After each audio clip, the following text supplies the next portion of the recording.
এখানে আমরা এইচপির একটি বোর্ড দেখতে পাচ্ছি ZPL40 HP 450 G2 এর।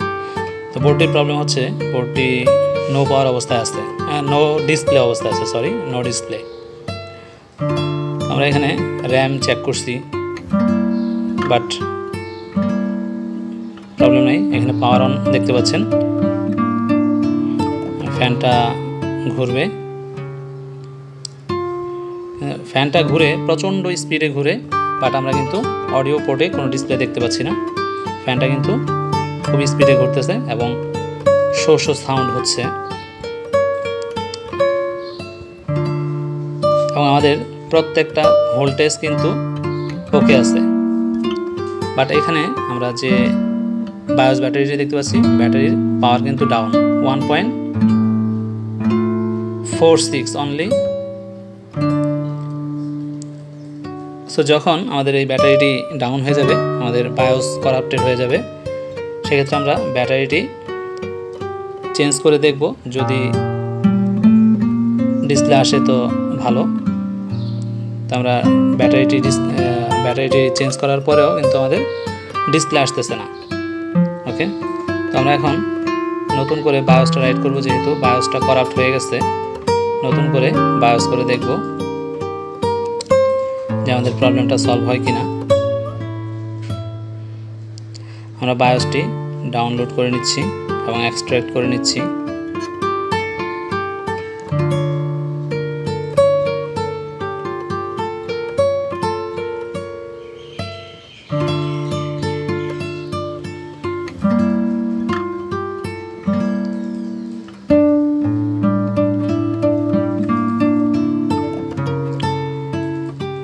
বায়োসটার আমি আপডেট করে নিচ্ছি, আমরা এখানে সেভ করে নিচ্ছি নতুন করে।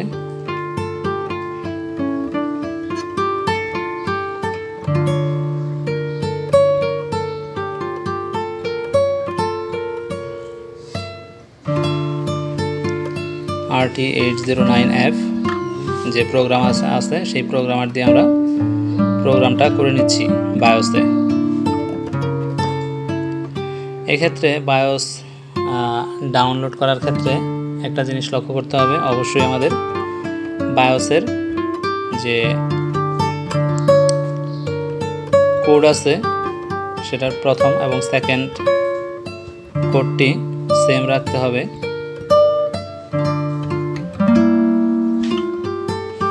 বায়োস আমরা যেখান থেকে ডাউনলোড করি না কেন,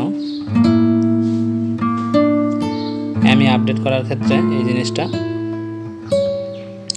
খেয়াল রাখতে হবে। প্রথম দুইটা পার্ট 10, এখানে 10.5 দেখাচ্ছে, এই 10.5 সেম থাকবে, বাট পরের ঘরগুলো আমাদের আপডেট করতে হবে।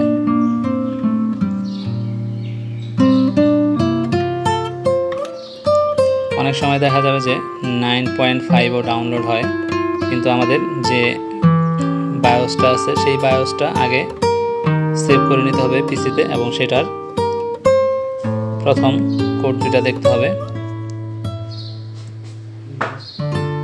এটার দুইটা নাম আছে, এই মুহূর্তে আমার নামটা মনে পড়তেছে না।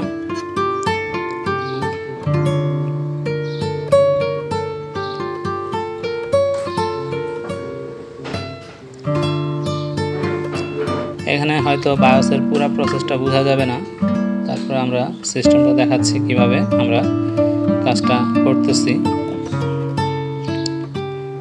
আমরা কিন্তু কয়েকটা বায়োস ডাউনলোড করার পরে আমাদের বায়োসটা আমরা সঠিক বায়োসটা পাইছি। দেখা যাক আমরা বায়োসটা রাইট করার পরে আমাদের ডিসপ্লে আসে কিনা। তো আমরা বায়োসটি ফিক্স করে নিচ্ছি রাইট করার পরে।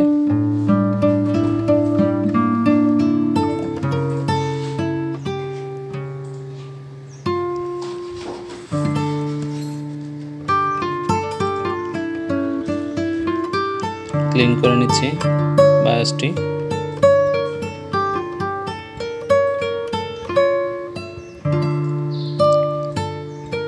এখন আমরা আবার পাওয়ার দিয়ে দেখতেছি, এখন পাওয়ার অ্যাম্পিয়ার কিন্তু একটু হাই দেখাচ্ছে 18।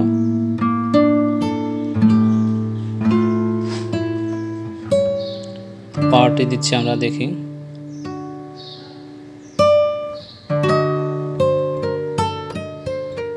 তো বায়োস করার পরে আমাদের 3 বার রিস্টার্ট নেওয়ার পরে ডিসপ্লে আসার কথা।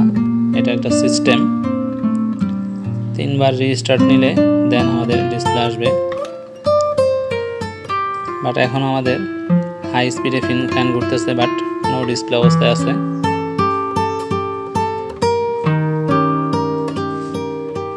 ফ্যানের স্পিড কিন্তু কমে নাই, তার মানে বায়োসটি আমাদের হয়তো মিলে নাই। আমরা ফোর্সলি শাটডাউন করে আবার পাওয়ার দিচ্ছি। অনেক সময় ফোর্সলি শাটডাউন করে পাওয়ার দিলে ডিসপ্লে আসে, সেই টেকনিকটি আমরা ইউজ করলাম এখানে।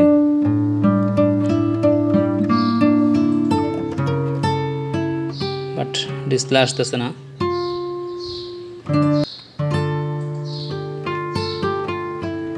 এখানে আপনারা অ্যাম্পিয়ার দেখতে পাচ্ছেন, high ampere, but no display.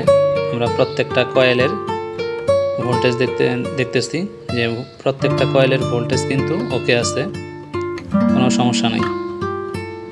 তারপর কিন্তু আমাদের ডিসপ্লে আসতেছে না, তার মানে আমাদের বায়োসটা ম্যাচ করে নাই।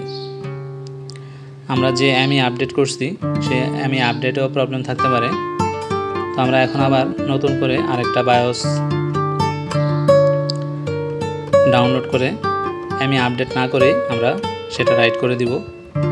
এখানে দেখতে পাচ্ছেন বায়োসটা উঠাই নিছি আমরা, এবং রাইট করার পরে আমরা এখন ফিক্স করে নিছি বায়োসটি। দেখা যাক এখন ডিসপ্লে আসে কিনা।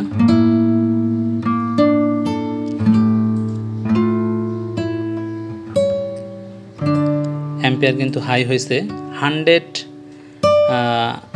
400 প্লাস।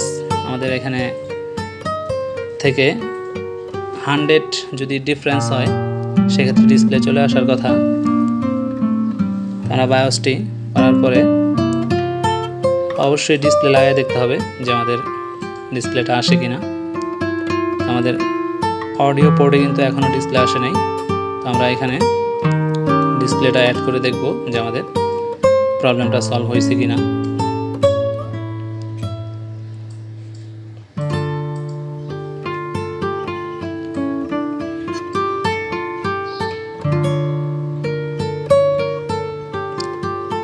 দেখেন আমরা ডিসপ্লে যখন অ্যাড করছি তখন কিন্তু পাওয়ার দেওয়ার পরে ডিসপ্লে চলে আসছে।